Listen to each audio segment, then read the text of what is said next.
Eu só estou aqui na Itália a convite do Vaticano, que me pagaram a passagem, e eu vim participar de um seminário a pedido do Papa Francisco, que determinou que a Pontifícia Academia do Vaticano organizasse um seminário científico para debater o problema dos excluídos no mundo.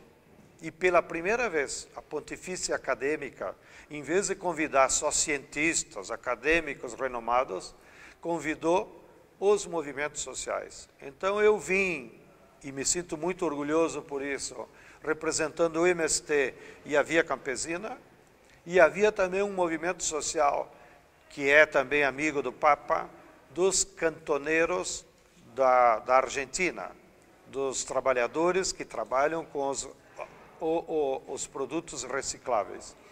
E então, pela primeira vez, nós pudemos, no ambiente da ciência vaticana, dizer aos cardeais e à inteligência vaticana qual é o ponto de vista dos movimentos sociais sobre o problema dos excluídos. E nós dissemos a eles quais são as causas que existem excluídos no mundo. E as causas estão no sistema capitalista, no controle que os bancos e as corporações internacionais estão fazendo da economia do mundo. E também apresentamos saídas, seja relacionadas com a falência da democracia burguesa, que não permite a que os trabalhadores e os pobres participem da vida política, como das alternativas que nós temos que criar do ponto de vista da economia, para que se garanta a toda a população, em todos os países do mundo, o princípio fundamental, que é que todo cidadão tem direito a trabalho. Porque quem não tem direito a trabalho não pode se realizar na sociedade. Segundo, que todo cidadão tem que ter direito a uma moradia digna, porque se você não tem aonde viver com a sua família, você não será um cidadão. E terceiro lugar, todo cidadão tem direito à educação, porque o conhecimento é mais importante do que qualquer outro valor. E sem essas três coisas fundamentais, não podemos falar dos valores cristãos, da solidariedade, da igualdade, da fraternidade. Vira um discurso hipócrita. E eu saio do Vaticano muito feliz, porque acredito que o Papa Francisco representa, de fato, um compromisso sério de mudanças, mudança no Vaticano, que já começaram, para limpar a casa. O primeiro exemplo que o Francesco tem que dar é limpar a própria casa, para poder ter moral de falar dos outros. Segundo, tem que ter mudanças na igreja como um todo, na sua política, e acredito que a exortação apostólica, que é o primeiro escrito do Papa, é muito importante, porque ele faz uma reflexão sobre a conjuntura política e sobre os prejuízos que o capitalismo está impondo à humanidade, e demonstra um compromisso claro com o trabalhador. E, terceiro lugar, eu acredito que a igreja pode ser um sinal de esperança das necessidades de mudança que deve ter nos nossos países, no sistema político e no sistema econômico. E com isso também conseguimos motivar a que o Vaticano nos ajude, como Via Campesina e como movimentos sociais, nós organizarmos no próximo ano diversas conferências para seguir essa reflexão. Então já acordamos de fazer uma conferência, por exemplo, para discutir as sementes transgênicas, que hoje é um monopólio das transnacionais e que afeta os camponeses de todo o mundo.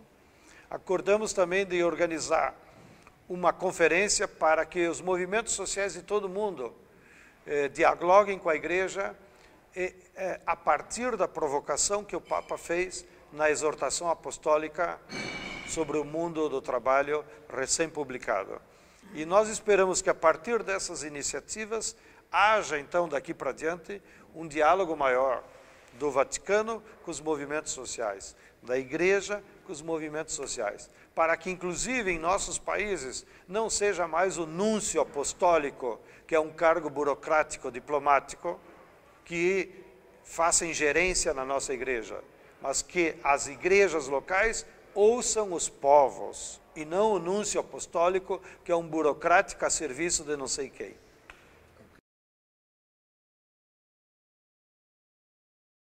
Bem, primeiro, a FAO é um organismo das Nações Unidas e é um organismo contraditório, porque, por um lado, ela representa os governos, e a maioria dos governos no mundo são os governos de merda, são governos neoliberais, que só defendem os interesses dos capitalistas.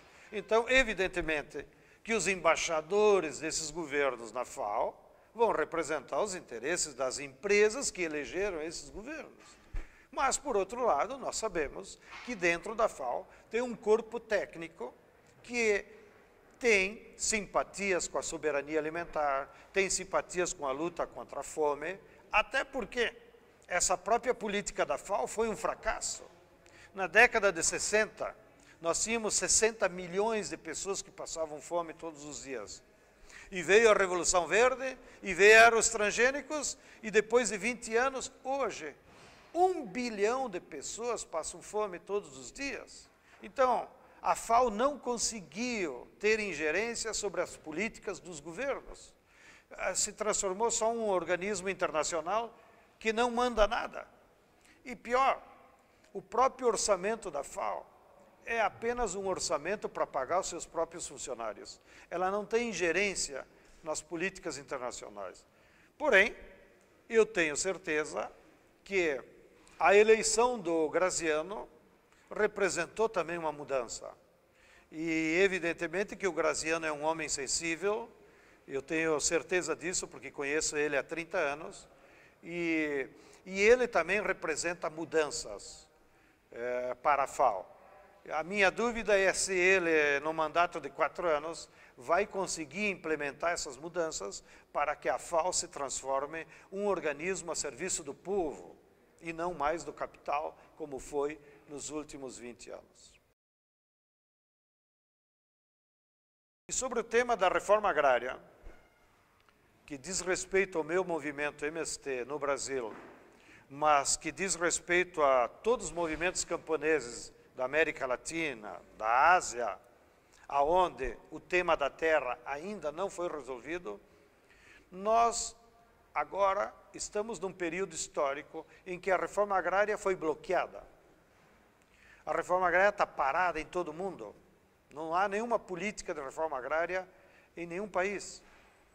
Mesmo na Venezuela, onde o Chávez conseguiu desapropriar 7 milhões de hectares, ele teve dificuldades por outros motivos, porque já a economia petroleira tinha destruído o campesinato.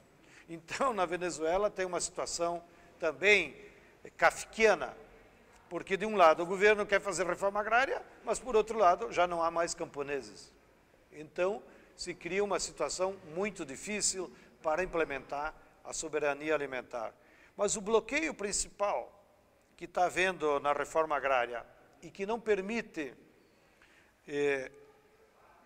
a democracia da propriedade da terra é porque, nessa nova fase do capitalismo internacional, controlado pelas multinacionais e pelos bancos, eles estão impulsionando em todo o mundo um novo modelo de produção agrícola que se chama agronegócio. E esse modelo significa uma avalanche de capital financeiro e das transnacionais que vão aos países e privatizam a terra, privatizam a água, privatizam os recursos naturais das florestas e agora estão tentando privatizar, inclusive, o ar, com essa política do crédito carbono, porque as empresas, por GPS, mapeiam o nível de oxigênio e de fotossíntese das florestas, transformam isso num documento, num título fictício, com um determinado valor, e vêm aqui para a Europa vender na Bolsa esses títulos para compensar a emissão de gás carbono que as indústrias seguem poluindo o mundo. Então isso é uma hipocrisia completa, em que grandes capitalistas do mundo estão ganhando dinheiro com essa hipocrisia e se apropriaram de forma privada até do ar.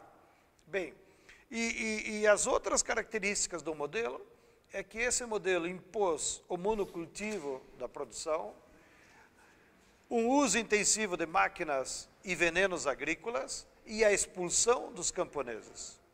Então, eles dizem, para os capitalistas continuar ganhando dinheiro, eles não precisam fazer reforma agrária, como o capitalismo industrial fez no século XX. Que o capitalismo industrial fez reforma agrária porque precisava dos camponeses para produzir matéria-prima para a indústria. Agora, como polo de concentração, não é mais a indústria, mas é o banco e as empresas transnacionais, eles não precisam mais dos camponeses e estão expulsando. Então, o que nós dissemos? Que agora não é mais uma reforma agrária clássica, burguesa, de simplesmente dividir a propriedade da terra e transformar o camponês num pequeno produtor capitalista. Agora, nós dissemos, é preciso lutar por uma reforma agrária de novo tipo, uma reforma agrária popular, que interessa a todo o povo, e não só os camponeses. Até porque os camponeses não têm mais força para fazer a reforma agrária. Então, a reforma agrária popular, ela tem que mudar o paradigma do modelo de produção agrícola. Substituir o monocultivo pela agricultura diversa. Substituir a destruição da biodiversidade pelo reflorestamento das nossas regiões. Substituir a produção de commodities pela produção de alimentos. Substituir a segurança alimentar pela soberania alimentar. E substituir essa matriz tecnológica predadora da natureza do capital pela matriz tecnológica da agroecologia, que são técnicas de produção na agricultura que aumentam a produtividade do trabalho, aumentam a produtividade da terra em equilíbrio com a natureza. E também a nossa reforma agrária popular defende o princípio de democratizar a educação, porque se não democratizarmos o conhecimento, de nada adianta os camponeses produzirem alimentos e seguirem ignorantes. Agora, qual é o ponto? É que para lutarmos por reforma agrária popular, não basta apenas os camponeses. É preciso uma grande aliança popular, que junte os trabalhadores da cidade com os trabalhadores do campo. E, por outro lado, precisa um governo popular, que seja fruto das grandes mobilizações de massa e da vontade popular. E essa é a dificuldade atual, que nós não temos nem uma grande mobilização popular em todo o mundo, ou seja, o movimento de massas está em crise no mundo, e, por outro lado, nós temos a maioria dos governos neoliberais. E é essa a situação de dificuldades que nós enfrentamos agora, porém, será temporária. Não pense que sou pessimista, eu sou otimista. E ainda verei uma reforma agrária popular em todo o mundo. Podem escrever e o Francesco vai nos ajudar. Muito obrigado.